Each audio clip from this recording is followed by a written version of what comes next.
Well, he was Nashville's favorite contestant on Top Chef, and his 3 restaurants are popular with Music City diners. Chef Arnold Myint is here with a great recipe that you say home cooks can do easy. Yeah, it's kind of funny. I can trick some people nowadays that I've been playing a lot at home with making things look restaurant quality, but doing it really simply. Yeah, so impress your family, impress your guests, exactly, right? Exactly. Okay, great. It's a seared tuna salad. We are doing a seared tuna salad. It's a take on a tuna niçoise classic French bistro salad. Cool. With a caper vinaigrette. So what we're going to do is basically get some fresh tuna, and we're going to put together a little spice rub of my hickory smoked salt, which I make and I also sell at Boulevard if anybody's interested, with some cracked pepper here.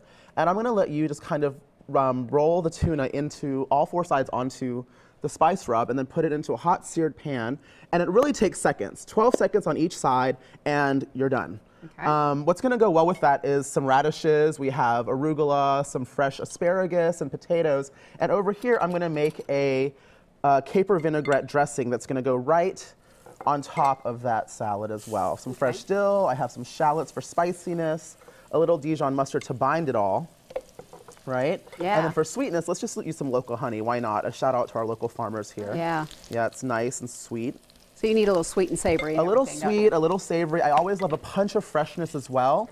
I have some white wine vinegar here. Usually I do 1 part of or no, 2 parts of vinegar to 1 part of olive oil, if that makes any sense. Yeah, yeah. Yep. So like if you're doing, 2 spoons of vinegar, it's 1 spoon of olive oil or whatever. Okay. But we've got the proportions on the recipe. Yeah. So yeah, I did give you the recipe. So here we have our new little trendy NutriBullet moment. So we're going to stick this in here. It's not just for juicing, it's just a little blender. Of course, if you don't have a NutriBullet, a regular blender at home. Oh, yeah, go get one. No. But your blender will work just as well. Yeah, so we're just going to do this, and it's going to emulsify really quick and easy, just like that.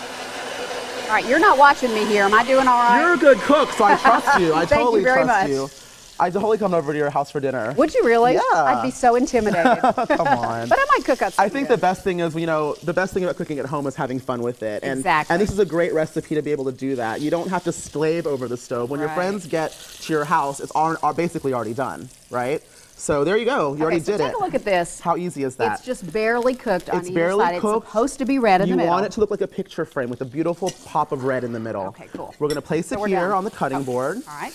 And we're going to take some radishes, some of the asparagus, and some of the boiled potatoes and put it in this mixing bowl.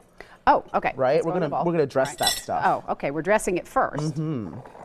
Yum. Right? This looks great. So we have some radishes, and we have this beautiful dressing. If you want to take a spoon here, or you can just do it like that. Hey, there you go. And then just, mix it around. So tell me what you're featuring at your restaurants for Restaurant Week. Man, Susie Wong's House of Yum has this beautiful teriyaki glazed pork belly for a starter, which is beautiful with some bok choy. We have some lemongrass broth steamed mussels as well. At PM, we have some of our classics out there, crab fried rice and whatnot. And yeah, it's just, there's so many restaurants now with Nashville Originals, for the Restaurant Week. With over 50 locally owned mom and pop chef driven restaurants that were all created, founded, and supported by local residents of Tennessee. And we want to support them. Yeah, we need to. There's a big restaurant boom right now, so any support is great. I encourage you all to get out, remember the ones that influenced you in the past. Absolutely. Remember those flavors and really support local vendors and farmers and all the artists that make our city so great. Look at how great that is already, see? It looks beautiful. So we already have, the tuna that's just gonna go right on top, just like this. That's just beautiful. How easy, huh? Uh-huh. And then we'll just, for more fresh elements, we have a hard-boiled egg for more color. We're gonna add a little bit of dill. A little bit of dill. This looks good enough to eat, right? I mean, that's the goal. Super good. Arnold Myint, always a pleasure to have Look at that. You in our kitchen. And you can come to my house to eat anytime. Come on, it's a great picnic. Thanks so much. What fun to have you here. This is recipe number 5295. It's online now on the Talk of the Town page at newschannel5.com. Arnold's 3 Nashville restaurants, Boulevard PM and Susie Wong's House of Yum, are all participating in Nashville Restaurant Week. For complete details, reservations, and more, you can go to NashvilleOriginals.com.